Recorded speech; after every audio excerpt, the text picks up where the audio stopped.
You wanted the best. You've got the best podcast. The hottest podcast in the world. The Chris Voss Show, the preeminent podcast with guests so smart you may experience serious brain bleed. The CEOs, authors, thought leaders, visionaries, and motivators. Get ready. Strap yourself in. Keep your hands, arms, and legs inside the vehicle at all times, because you're about to go on a monster education roller coaster with your brain. Now, here's your host, Chris Voss. Hi, Voss and Voss here from thechrisvossshow.com.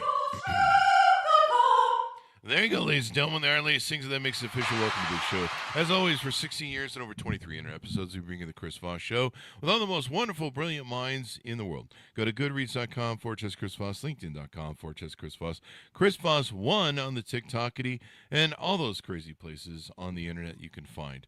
As always, the funnest people on the show, and we're going to get some laughs today. We've got a great comedian on. His newest book is out. It's called Running the Light by Sam Tallent, and actually comes out March 25th, 2025. It's close enough, right? Yeah, there you go. You can pre-order the book. Sam, welcome to the show. How are you? Chris Voss, thank you for having me. Thanks for coming. Congrats on your long time success. Yeah, well, it's it's all community service, judge appointed. So there you go. Well, I'm just glad that you got away with the crime and you could do the time as well. There you go. Yes. Do the time if you can do the crime, or one of those two. Where are you? In Utah, actually. Where are you? I'm in Detroit. There you go. Well, there you go. Isn't this fun that we don't have to be where they said we had to be? Yeah, because Detroit's cold as fuck. So, yeah, Utah's kind of like Colorado. You guys have a lot of sunshine. Yeah, a lot of snow too. So give me your .coms. Where do you want people to find you on the interwebs? SamTallent.com, TALLENT.com. There you go. Yes. So give us a 30,000 overview of what's inside your new book. This book, like I published it in 2020, and because COVID hit and I didn't have any dates for stand-up. I do stand-up comedy is what I do. And when COVID hit, like all my dates evaporated. So I had this novel that I was shopping around, and I put it out myself. I self-published it, and now 4 years later, after it sold a lot of, unheralded success is what I like to call it. And I like, it sold a bunch of copies, and now Random House picked it up, and they're reissuing it in trade paperback in all available bookstores nationwide and in Canada. Oh, and Canada too, along with some. Do they tariff it? I'm just kidding. I don't know. I think they print it up there. I like Canada. I don't know. Like I feel too. like you might be Canada. anti-Canada, but I'm going to say I like Canada. It's January 2025, and I make that note for that joke because people watch YouTube they've been watching our YouTubes for 18 years, so they watch 10 years from now, and they're like, "What is he talking about?" But no, I'm pro Canada. I love Canada. I'll be brave. I'll say it. I think Canada's good. I love Canada. I'm a big Rush fan. I'm a big Second City comedy fan. Yeah, Rush. Yeah, I'm a huge Rush fan. Dude, do you like The Who? I love the Who. Yeah. Who's a better drummer though? Well, or Keith Moon? You got to give it to Keith Moon. Yes, you do. No, it's is it Keith Moon or is it Bongo from Led Zeppelin? No, Bonham's Led Zeppelin. Keith Moon's The Who. I can't remember which one's the better one. Keith Moon's the best one of all time. Out of all of them, I would agree with you. He was fucking crazy. He didn't have a hi-hat. He went mental back there. Yeah. I think you're right. I think that's there's one that Neil Peart said is the best, and it was either the Led Zeppelin guy or Keith Moon. And I can't see that Neil character who loved following all the rules behind the drum kit having much enthusiasm for Keith Moon's anarchy back there. Oh yeah, Keith Moon was insane. I just watched something on him a little while ago. He was unwell. He drove a car into a pool. Yeah, he was. It might have been the drugs, but no, I think they said he might have been on the spectrum. I think he was kooky, man. I think the term that was the term back then. He was whacked out. He was whacked out. Yeah, there you go. He was crazed. So give us a rundown of what's inside the book. Tell us about the characters and what brought the. Well, there's about 65,000 words. Most of them are different, and I've arranged them into an order that will both elicit laughter and A Heavy Heart. It's about a I'm sorry, dude. I just woke up. It's about an old road dog who's tortured by drug addiction and alcohol addiction. I say, what's the difference? I think alcohol's a drug, but hey, science hasn't caught up with that. Yeah. And yeah, and he's on the road for 7 days in the Southwest, and he's just getting blasted and like having three-ways in bathrooms. Oh, that's unfortunate. That sounds suffering. Well, luckily it's, there's a baby changing table involved, but no baby. I want to be explicit in that. They're all adults. It's probably one of them might be wearing a diaper. Anyway, so he has to kind of confront his past, and it's bleak, and it's not illusory. Someone described it as illusory, which means as an illusion, and I think it's the most like real fucking thing there is. So yeah, if you want like a book that has a couple laughs and then just a real stark look at a truly broken man, this is the novel for you. It's a male beach read, Chris. It's a male beach read. That's the first, because we have a lot of beach read novelists on the show, and they're mostly made for the. They're really. I bet it's fun to make fun of those people and then realize they live in a helicopter. Like they're so rich. Who cares? Yeah, they're in their ivory tower that they've erected. Yeah. So what on the character basis of the people in it? Is there any little bit of your journey through stand-up comedy in this, or maybe some of the people you ran into that you built into the character? Oh yeah, I mean, I started doing stand-up in 2006 in Denver, Colorado, and we were all over the mountain states. Like we had that whole territory. So I was on the road very early with people who would show up to the gig in Sheridan, Wyoming, and the first thing they would do would be to walk into the kitchen and ask for cocaine. And then so they spend their whole check on cocaine, which means then, you're opening, you're featuring, you're making $100. And yes, you're splitting gas, because that's what comics do. It doesn't matter the headliner's making $500. Of course I'll split gas. Well, but then their money's gone because they there was, God forbid, there's a Keno machine in the bar. Oh yeah. Yeah. So it was just, there was a lot of men and women that I had the pleasure of opening for who I've amalgamated into this book. There's definitely touches of Ron White, Doug Stanhope, and then just a bunch of people who died at a rest stop. Yeah, man. It's gnarly. People are like, your book's so funny. And I'm like, I think it's a horror story. It was easy to write because it was everything I was afraid of turning into. Wow. Yeah, man. And so that's kind of an interesting component where, you were afraid of turning into it. Were you, I've lived in Vegas for, 20, 25 years now. And so I dealt with a lot of addiction. I've seen the people that, like you're talking about, it goes up their nose. They lose it in gambling. They always have, they're like, I have a system of gambling. You don't understand. I have a system and it works. Yeah. And you're like, how come you always want to borrow money from me? It's part of the system. That's pretty much the crux of the system, is to spend someone else's money on the felt. That explains what's going on here. Yeah. I just figured it out. The big part of the system is making sure you send money to your secret family in Pahrump once a month, I lived in Vegas for 2 years, man. It was gnarly. You know the gig. Gig. Yeah. You got to be careful dating too. Like I've had friends that have dated chicks that are addicts, gambling addicts, and one day they're just like, Chris, she got a hold of my checking account, cleaned out my bank account and my credit cards, and I'm like, dude, I told you to get away from, like, you got to avoid those. You got to avoid certain people in Vegas. Otherwise, you're just loaning them money like all the time. And if they come over to your house, you're like, hey, does anybody see my statue? Like, or my VCR? Where's my laptop? There's a lot of crafty operators in Las Vegas, and it's very easy to walk in and be fleeced like the rube you hope you aren't. Yeah. I had a guy come over that I didn't know had a heroin addiction. He seemed like a nice guy, and they always do. They're very sleepy. They're very docile. Yeah. My DVD player disappeared. It was this thin little DVD player on a stack of components. I was like, wait, where did my DVD player go? Well, how else was he supposed to watch all those Just Shoot Me DVDs that he had? Yeah. Plus, he went, and this is back, he went, and I guess he pawned it for some heroin or something. Hey, is there anything else better to pawn it for?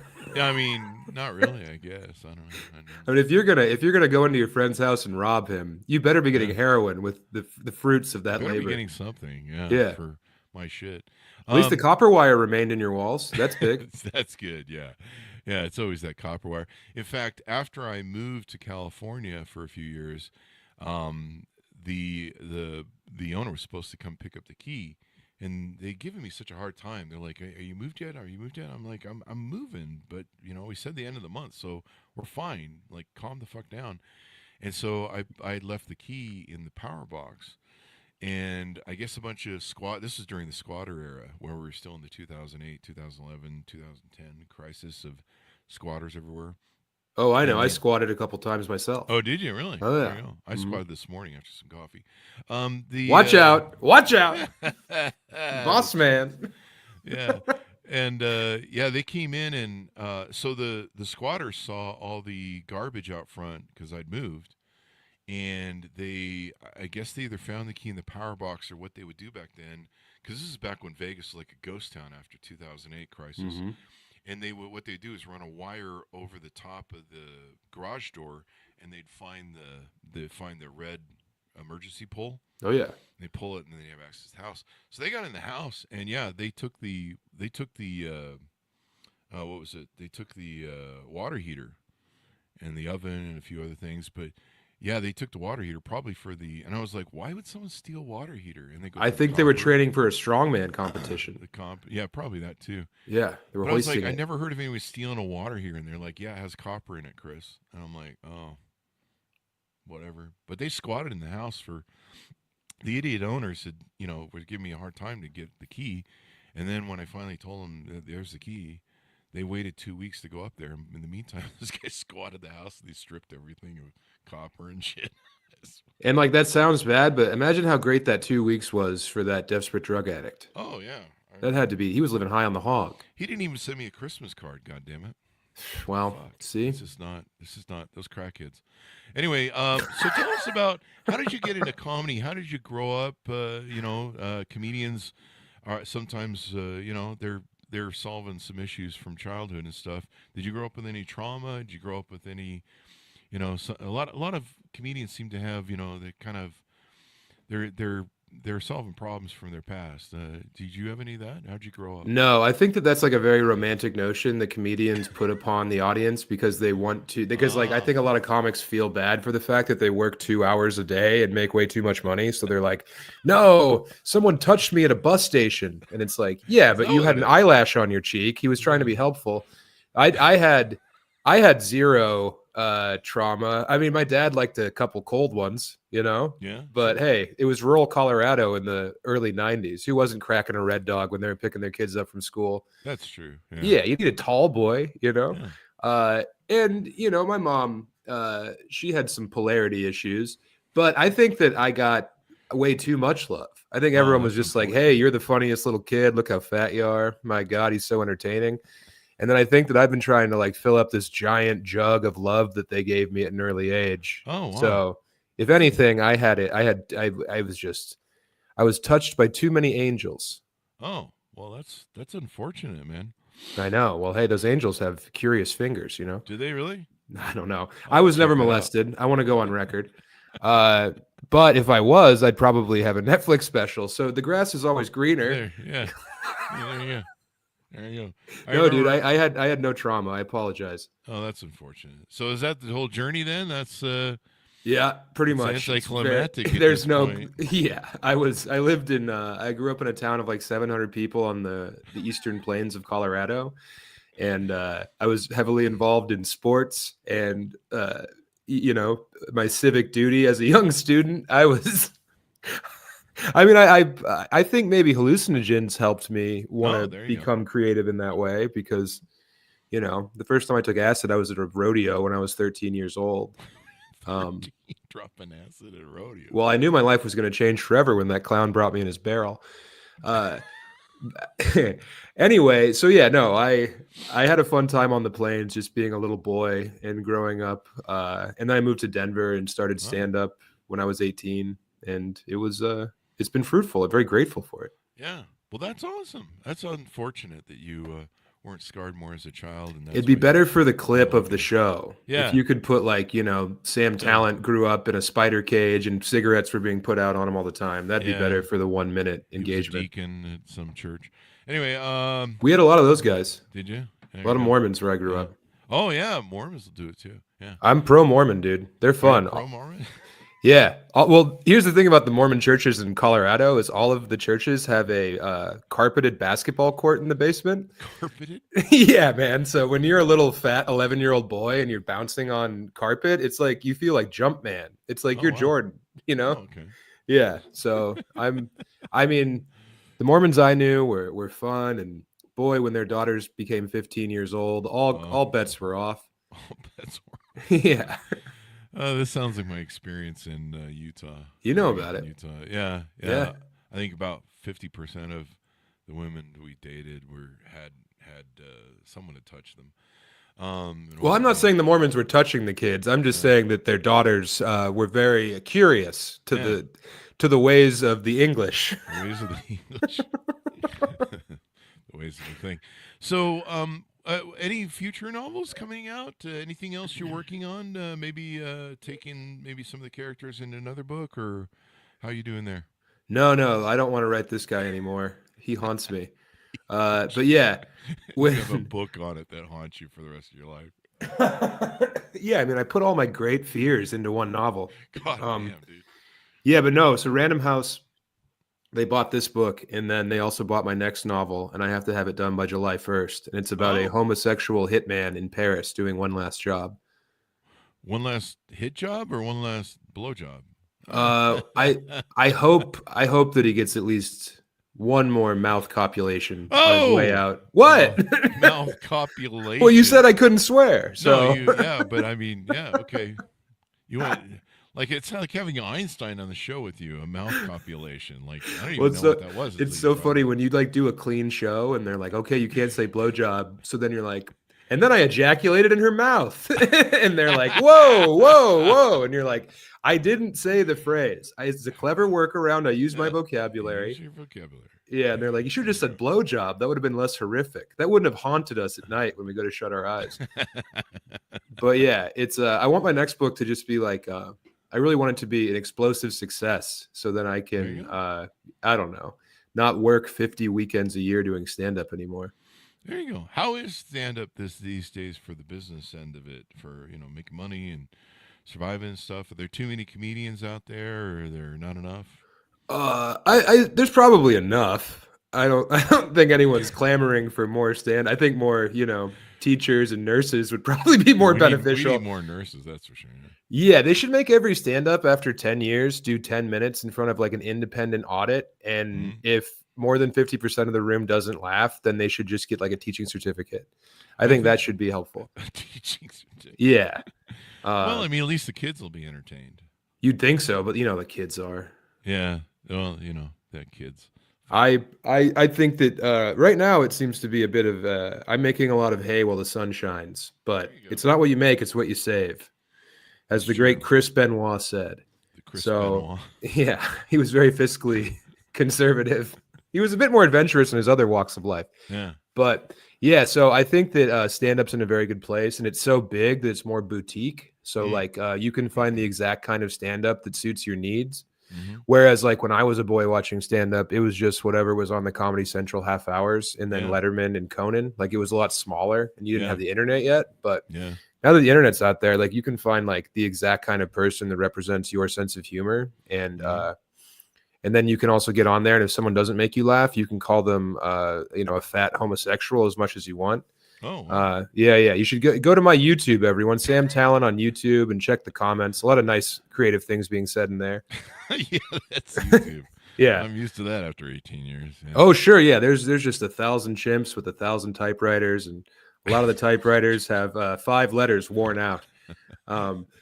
So and it's usually sticky because they can't find women. they love to masturbate. Yes. So yeah.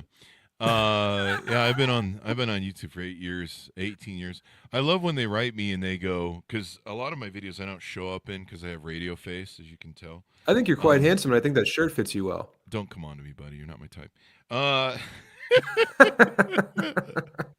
What if I was? Wouldn't that be crazy? I don't know. If you were sitting there just staring through your screen, completely enamored and rock hard at me? Like if I unlocked a door in you that you didn't know you had? I didn't say I'm not rock hard right now. So Oh, well, hey, there you go. I don't know who's sponsoring the show, but that supplement's working. Yeah. By the way, folks, tune into Viagra. Available, sponsor the show. Anyway. Hey, the Chris Voss Show brought to you by Rhino Horn, everyone. It's tough to get for a reason. It's illegal for a reason. Yeah. It sounds like that Panther cologne from Anchorman. Oh, yeah. It works 60% of the time. It works 100% of the time or something. Dude, you know what I miss is the days when you could just quote Anchorman in Old School and everyone thought you were the funniest person alive. Now I have to come up with like, my own content. But in high school, you just like, you'd say, "You're my boy, Blue," and like women would throw their panties at you. Really? No, of course not. They would. I worked at the laundry, so I was pushing the cart down the halls. I see what you said up there. There you go. Gotta love it, Sam. So anything in the future you want to plug? Any future dates of appearances as you tour about? Oh yeah, Okay. yeah. Can Well, people you know find what? them on your website? Yeah, the website samtalent.com. You can pre-order the book. That'd be huge. And also I have a cool travel show on YouTube called Sam Talent's Wide World. We've done Japan, we've done Paris, and now we're doing Eastern Colorado. So watch that if you enjoy humorous travel content. There you go. I've got your. I'm going to subscribe to your channel, Matt and Shane's Secret Podcast. Or No, is that's that- my special. My special's on Matt Oh. and Shane. Shout out Shane Gillis, Matt McCusker for platforming me. But Okay. Sam Talent on YouTube is the channel. Okay. That's what all the kids are talking about, the Sam Talent channel. There you go. All the kids love that. Do you have like huge markets that you know about specifically where I could plug Just- dates? Just the U.S. market is our biggest market, and then we're Oh, worldwide. man. So if you Well- want to, you plug dates. I mean, I see the Cleveland, dates on- Ohio this weekend. Portland, Oregon coming up. We've got Toledo, Ohio. I'm doing Cleveland and Toledo back-to-back weekends. Those are for sure separate markets. That's a great booking. Mhm. And then Omaha, Iowa City. Hell, I'm going to Europe. I'm going to Australia. Really? Wow. Samtalent.com. There you go. There you go. We had a comedian on about a Name month ago names. from I'd have to pull it up. I'm horrible with names. I'm great at faces. I'll try and find it here. But he evidently has a really good comedy market down there in Australia. Oh, it's huge, dude. It rules. They're like us. I feel like we really control their idea of what stand-up is still. Mhm. And yeah, they're just like the best comedy crowds. They don't get mad about anything. They know how to drink without like, throwing a bottle at your head. They're fun people. I have to figure out who that was. Was it Eddie Ift? It was Clay McMath. See, that's a comic I've never heard of before. Yeah, and he's I think he goes up into England. I think he comes to the States, but believe he's based in Adelaide, South Australia. Dude, So, love it down there. And he was telling me they got quite the circuit down there in Australia. So Adelaide's fun. It's the only free city down there. It wasn't founded by prisoners. So it was Oh, founded by the really? church. So they have like this complete different culture down there and their Really? own weird accent. In Adelaide, they talk like this. Mhm. Yeah, so it's like Mary Poppins down there. Yeah. I always give our Australian guests that come on the show a bad time about the chlamydia koalas. I think that's just hilarious. Yeah. And they're- I mean, can you blame them? They're cute as a button. Yeah, but I mean, they're giving it to each other and fucking all the time. Evidently, you can hear them fucking in trees and shit. Yeah, they really raise hell up in the canopy layer. And also, like, when you hold a koala, they have a sex gland on their chest that secretes pheromones. So, What? like, every picture you see of someone like holding that koala side saddle on their hip, Yeah. they have to then throw their shirt away because it smells like pure marsupial sex once you get done holding that koala. Oh, that's actually the perfume I wear. The Hey, cologne I wear. 40% of the time it works. 20% of the time. 110%. Yeah.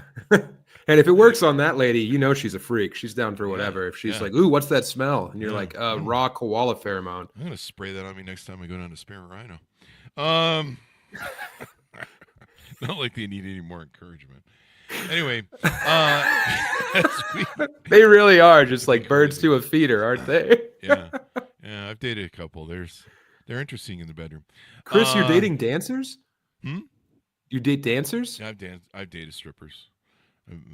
I used to own a modeling agency, so I've dated quite a few different women. Oh yeah, didn't Epstein come on as a client? I didn't know him, but we tried to stick to 18 and older. That was kind of we're kind of legal that way. Hey, I get it, man. Yeah, It's tough. It's tough. Well, it's either that or else you hang yourself in a prison cell. So, Allegedly. Allegedly, yeah, that's true. There's that video of that guy. That guy flew a drone over Epstein Island, and there was just a dude on the island who looked exactly like Jeffrey Epstein after he died. And everyone's like, "Well, this is not noteworthy. We don't need to worry about this." We don't need to worry about this. Yeah. Yeah, I don't know. Well, we'll ask Hillary Clinton what's up there. Anyway, I'd like to ask Donald Trump how much fun it was to hang out with Jeffrey Epstein. I love how they issue stuff about Epstein from the admin now that just came into power. But I haven't seen anything about Donald Trump's hanging out with Epstein yet. So it's kind of interesting how that works. Yeah, it's crazy because there's all those pictures of them hanging out all the time. Yeah, he was there. Yeah. So as we go out, give us a final pitch for people to order up the book, see you on your tour dates, et cetera, et cetera. Hey, I bet you've got $18. My book is $18. So why don't you spend it on a book for once instead of one tall coffee item and a tin of Zins? Yeah. Buy my book. You know what? It really impresses a potential lover. Let's say you're bringing over one of the many dancers that you entertain in your boudoir, Chris.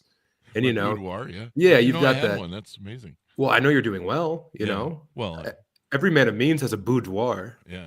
You call it your sex cabin, but I call it a boudoir. But yeah, imagine, they come into your bedroom, you're wearing silk, you're laying on the bed smoking a cigar. On the bedside table, there's a Coke mirror and also a copy of my novel. They're going to be so impressed by one of those things. By both, maybe. Yeah. No, my book is really good. Shane Gillis loves it. Stanhope, Ron White, Mark Maron. Everyone loves it. You should buy it if you like comedy at all. Or even if you just like books, it's a good book too. And then come see me live. Because everyone else is. Don't you want to fit in? You want to look like a loser next time Sam Talent comes to town? Don't have FOMO. There you go. I'll be in Salt Lake City, by the way, at Wise Guys in August. Oh, really? I'll have to come check you out. Chris, you better come down, brother. I spend my time between here and Vegas, so if you're up here, I've got a few friends that do Wise Guys that are local. Who do you know? There's Patrick. I'd have to go look him up, man. I'm horrible. So they're good friends. Yeah, they're good friends. I'm really bad with names and really good with faces, but they're not that close. You're gonna forget my name, but you'll never forget this face, Chris. I won't, Bob. I won't. Look, I look like the moon. You look like the moon? Yeah, I look like a drawing of the wind. I'm on this fat guy medicine, Chris. I'm on Manjaro, and I'm just gonna have. Yeah, the medicine had to sound like Italian food, or I wouldn't take it. But I'm on Manjaro and I'm wasting away. Oh, I hate you then, because I tried to get on one of those weight loss pills and it didn't work. I actually gained 10 pounds.